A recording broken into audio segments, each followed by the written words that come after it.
Mga napagtagumpayan ng Bureau of Corrections at mga programang kanilang tututukan ating pag-uusapan kasama si General Gregorio Catapang Jr., Director General ng Bureau of Corrections. General Catapang, magandang tanghali po. Magandang tanghali rin po at sa lahat ng mga tagapakinig at tagapanood ninyo. Sir, una po sa lahat, gaano na po karaming persons deprived of liberty ang napalaya at ano po yung mga programa ng Bucor para po ma-achieve po ito talagang mas maraming pagpapalaya ng mga PDL? Unang-una po, nagkaroon tayo ng benchmark. Talagang first time lang nangyari ito sa Bucor kasi yung last 3 years na ngayon pa lang natin nagawa, pag kinumpare mo sa previous administration, nalamangan natin. We have released about 23,000 PDLs sa time ng ating Pangulo. First 3 years pa lang yan. Pero yung previous administrations, na panahon pa ni President Cory, FBR, ERAP, PGMA, tsaka Pinoy, yung 6 years nila, ang pinakamataas lang na na-release, 21,000. So ngayon pa lang sa atin, 3 years pa lang tayo, exceeded na natin yung 6 years accomplishments ng mga previous administration. Kaya ito po ay dahil na ang magkaroon ng coordination yung Supreme Court, Executive, tsaka Legislative, to give good conduct and time allowance sa mga PDL. So nung naibigay po yun, nadoble po yung kanilang pagkakulong na credit. So imbis na makukulong sila ng 20 years, naging 10 years na lang. Because of their good conduct. Kaya po marami tayo napapalaya ngayon. Opo. Ito lang po ba yung masasabi nating dahilan kung bakit po bumaba yung congestion rate ng 22.4% sa New Bilibid Prison mula doon po sa 313% noong 2022 tungo sa 243% naman ngayong taon? Bukod pa dyan, naglipat tayo. Kasi ang tawag nga po sa New Bilibid Prison, number 2 super mega prison. Kasi 30,000 po nakakulong dyan. Pero ngayon po, ang nakakulong na lang dyan is 22,000. So nabawasan po ng malaki at lumuwag na po ang ating mga kulungan sa New Bilibid Prison. Masasabi po ba natin, General, na nakatulong ang paglipat ng mga PDL sa iba pang kulungan, pati sa mga penal farm, para po talaga ma-decongest itong Bilibid? Opo, kasi po marami tayong prison and penal farm sa iba-ibang lugar at ang number 1 po dyan yung sa Iwahig, 29,000 hectares. So maluwag po ang lilipatan. And then of course, meron rin po tayo sa Mindoro, more than 8,000 hectares din na pwedeng ilipat. At saka nailipat naman po sila ngayon. Ang nailipat na po natin dyan, kaya lalong lumuwag, about 12,000 na po. So, pag pumasyal po kayo, in-invite namin yung mga media to see for themselves kasi nakita nila yung dating kondisyon. Ngayon naman, maganda makita nila kung ano yung magandang pagbabago na gawa na natin. Singit ko lang na tanong, General, no? May choice po ba ang PDL kung ililipat siya? Kasi sabi nyo, from Metro Manila, meron sa Mindoro din. So, meron po bang choice o pwede bang umapila yung pamilya na wag ilipat sa ibang probinsya? Kasi po ang plano natin sa Muntinlupa, isasara na natin. By 2028, wala na pong nakakulong na PDL sa Metro Manila. Kasi nga po, i-repurpose natin yung Muntinlupa kasi po yung Muntinlupa na yan, prime lot na. It's a sleeping giant para sa commercialization ng area. At dyan po tayo kukuha ng pondo para ipagpagawa yung mga kulungan outside Metro Manila. Doon po sa paglilipat nyo ng mga PDL, General, meron po ba kayong mga na-encounter na hamon o challenge? At ano po yung risk management strategies na ipinatupad ninyo sa paglilipat? Lalo't very high security risk din po yung paglilipat po ng mga PDL. Bantay sarado po yung mga PDL natin. May katulong kami mga PNP at saka AFP. and other law enforcement agency para pag nalipat sila, binabantayan. Yung sasakyan, lahat, pati sa highway, meron kaming coordination hanggang pagdating doon po sa kulungan namin. So far po, wala naman naging Wala, aberya. wala naman po. Okay naman po yung iba nga po, masaya kasi sabi nila, ba't tayo nagsisiksikan sa Muntinlupa? Ang luwag-luwag pala dito. Mas maaliwalas po yung nalipatan nila.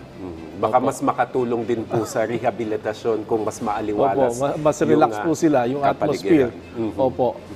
Sa bilang na umabot na sa 23,629 PDLs na napalaya mula Hunyo 2022 hanggang Hunyo 2025 na mas mataas kaysa sa naitalang bilang sa nakaraang administrasyon, as you mentioned, General, ano po ang pangunahing reforma o pagbabago sa proseso ng parole, executive clemency na nagresulta sa ganitong tagumpay?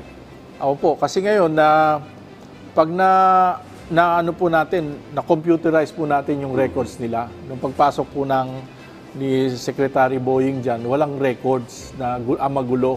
Ngayon, dahil nga may records na, alam natin every day kung sino dapat yung lumaya. So, mga 1 week or 2 weeks before, inaayos na po yung papeles nila para mabilis ang kanilang paglaya on that day na dapat lumaya na sila.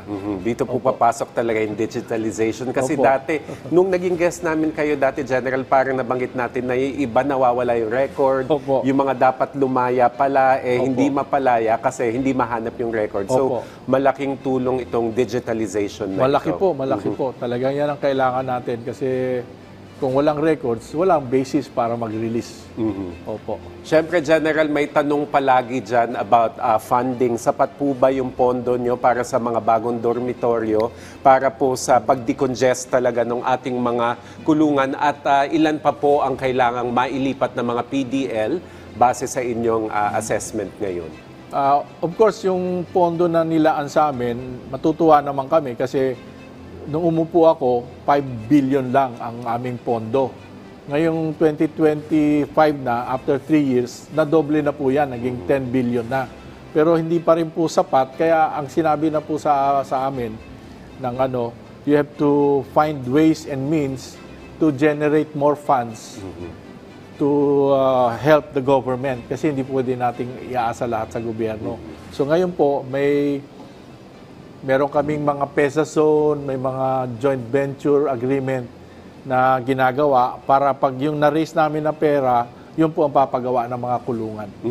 Speaking of pagpapagawa po ng mga kulungan, may ongoing construction ng mga dormitoryo po sa Iwahig, sa Sablayan, sa Davao at Leyte. Kailan po inaasahang matatapos at mapapakinabangan ng mga ito? Pag na-release po, this year po na-release, following year po matatapos na kaagad.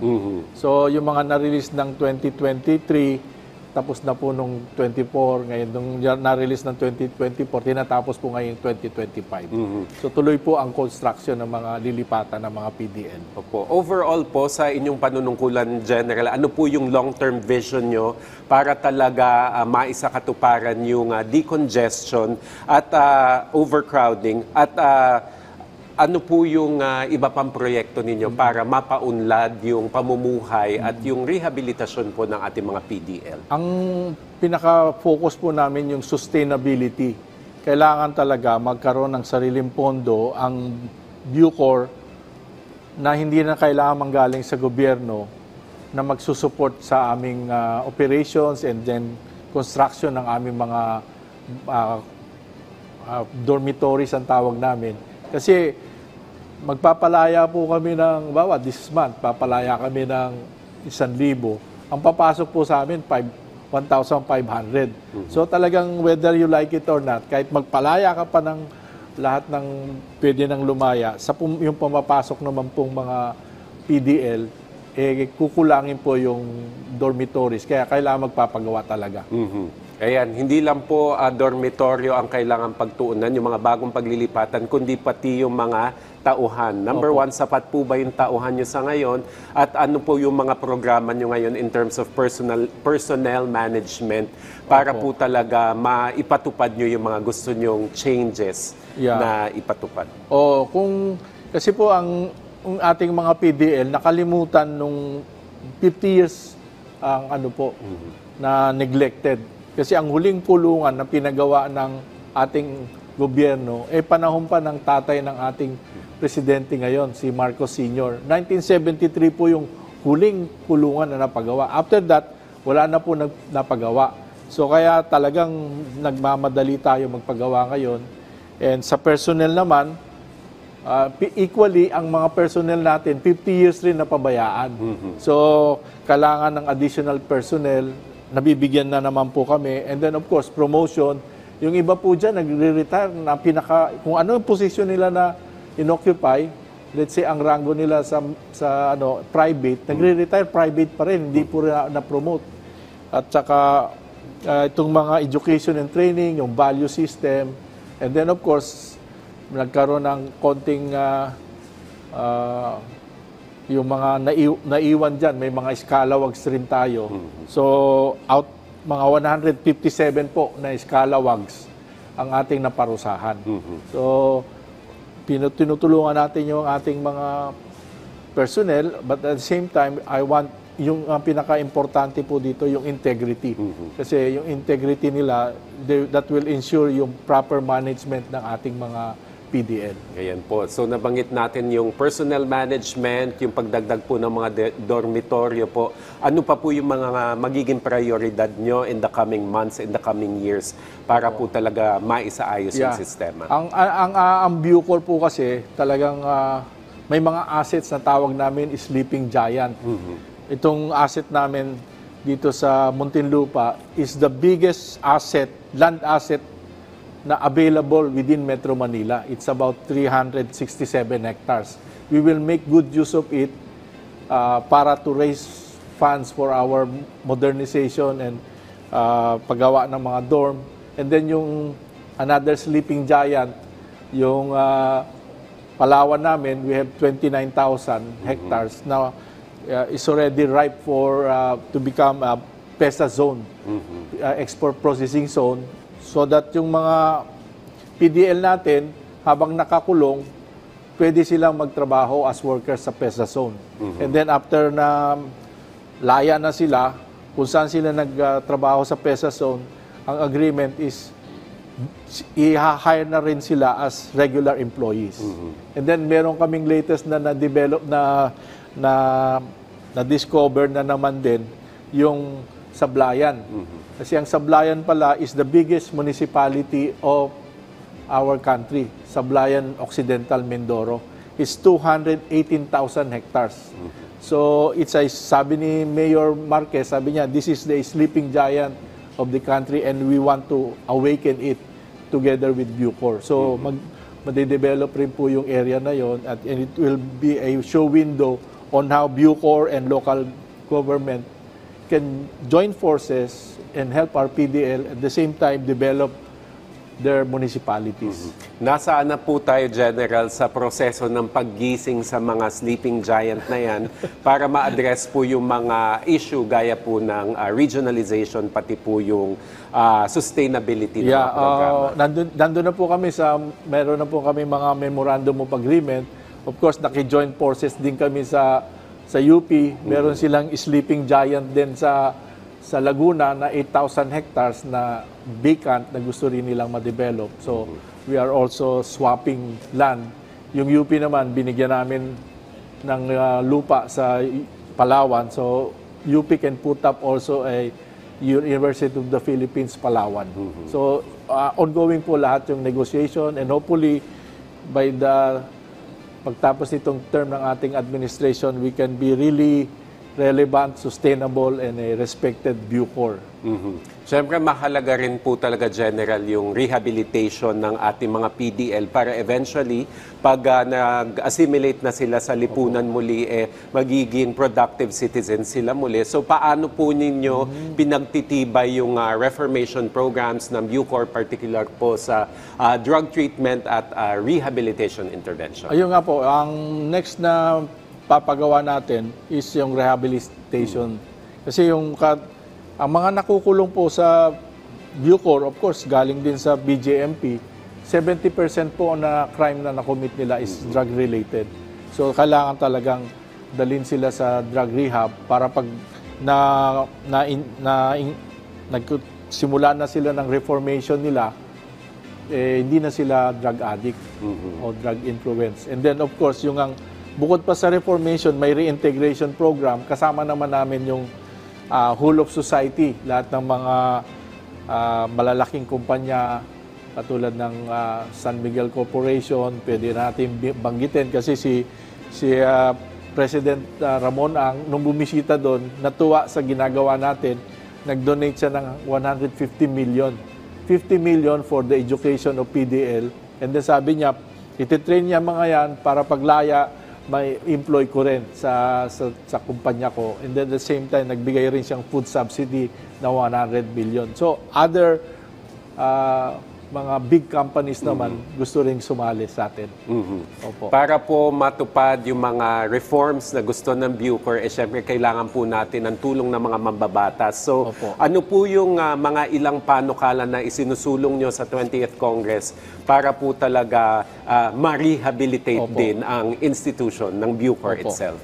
Kaya unang-una po yung pinag-uusapan is yung unified, ang guidance rin po ito ng ating mahal na Pangulo, na he wants before his term ends, there will be a unified penology and correctional system. Pagsasama-samahin na po yung provincial jail, BJMP jail, at saka Bucor sa isang lugar.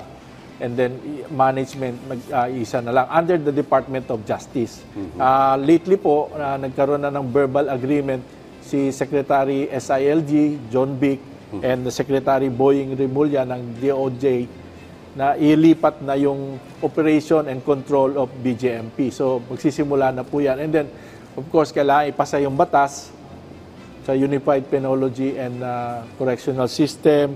And then, yung medical parole, kasi may mga 70 years old po doon and above, may mga sakitin na, kung pwede, kasama yung mga cause-oriented groups, pwede ibigay na sa pamilya para maalagaan na maigi.